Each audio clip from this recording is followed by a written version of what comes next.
A grocery store in Columbus, Ohio sells rotisserie chicken for $4.99.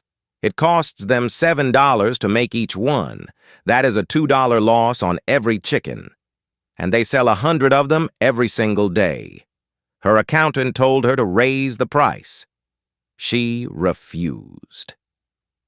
That chicken is the most important product in this store. He stared at the numbers and said, "You are losing $73,000 a year on chicken alone." She smiled and said, "I know." Ida's family has run a grocery store on the east side of Columbus for 22 years.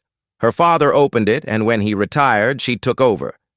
It was never fancy, but the regulars loved it. Fresh produce, a butcher counter, and a deli that made the best rotisserie chicken in the neighborhood. Then a warehouse chain opened across the street. Within 6 months, Ida's foot traffic dropped by a third. Customers who used to come in 3 times a week started coming once.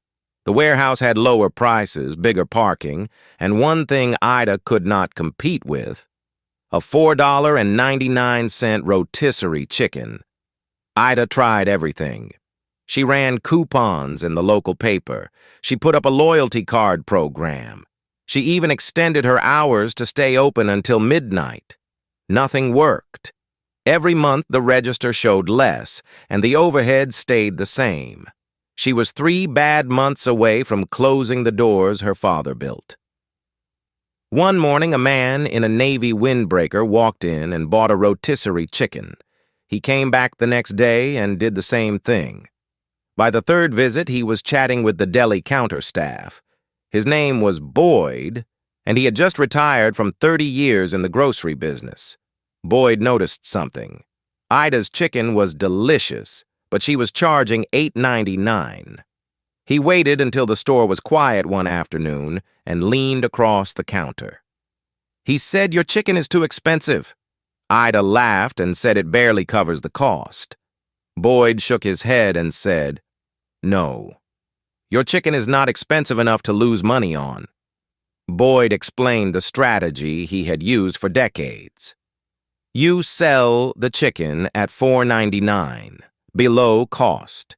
You put the rotisserie right at the back of the store so every customer has to walk past produce, dairy, bread, and snacks to reach it. The chicken is not a product. It is an advertisement that smells incredible. Ida stared at him like he was out of his mind. "You want me to lose $2 on every chicken I sell?" Boyd said yes, because a customer who walks in for a $5 chicken walks out with a $120 cart.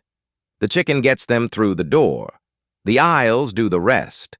It took Ida 2 weeks to work up the nerve. She dropped the price to $4.99, moved the rotisserie to the back corner, and put a fan behind it to push the smell through the store. The first day, chicken sales tripled. By the end of the first month, something else had changed. The average cart had gone from $38 to $127.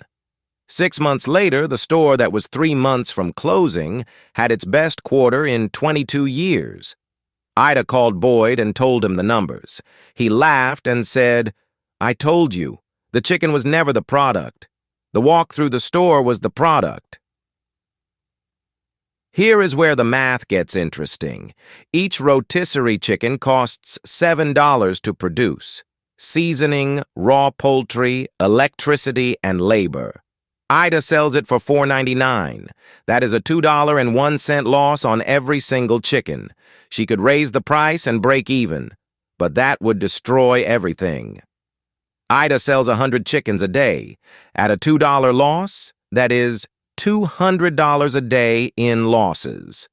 Over a full year, that adds up to $73,000 in pure chicken losses.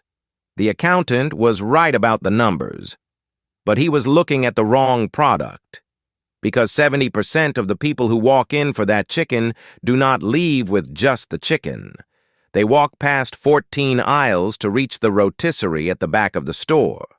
Along the way, they pick up milk, bread, cereal, a bag of chips. a bottle of wine. Things they did not plan to buy when they walked through the door. The average chicken buyer spends $90 in additional groceries. The store's margin on groceries is 30%. That means every chicken buyer generates $27 in profit from their impulse purchases alone. Now subtract the $2 chicken loss. That leaves $25 in net profit for every single chicken sold. The chicken loses money. Everything around it prints money.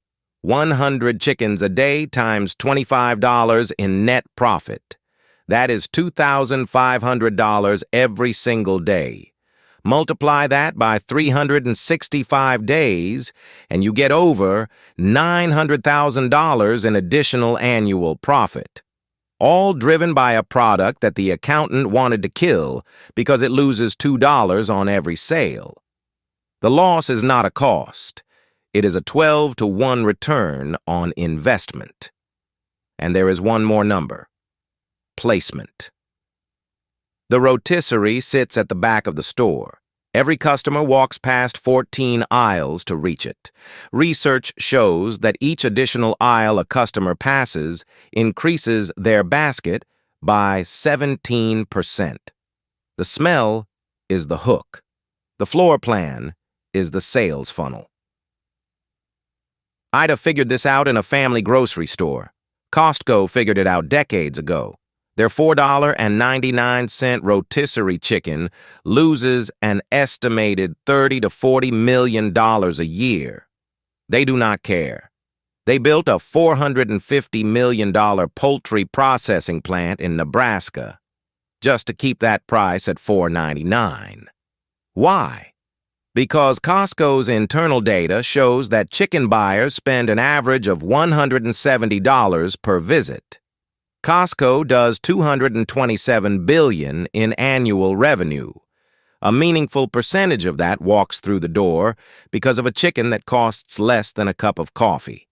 IKEA runs the same play, a $1 hot dog and a 50-cent soft drink. 30% of IKEA visitors say they visit partly for the food court. A $1 hot dog.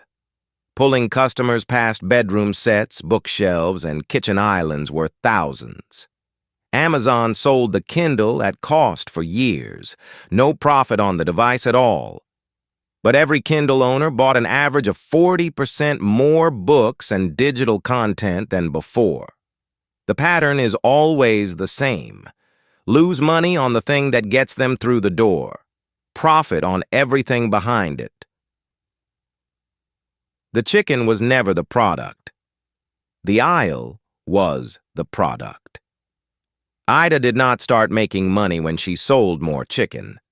She started making money when she stopped thinking of chicken as a menu item and started treating it as the reason people walked through the door. Most business owners protect their margins. The smartest ones sacrifice a margin to build a highway.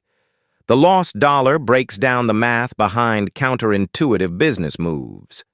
Subscribe before this gets buried.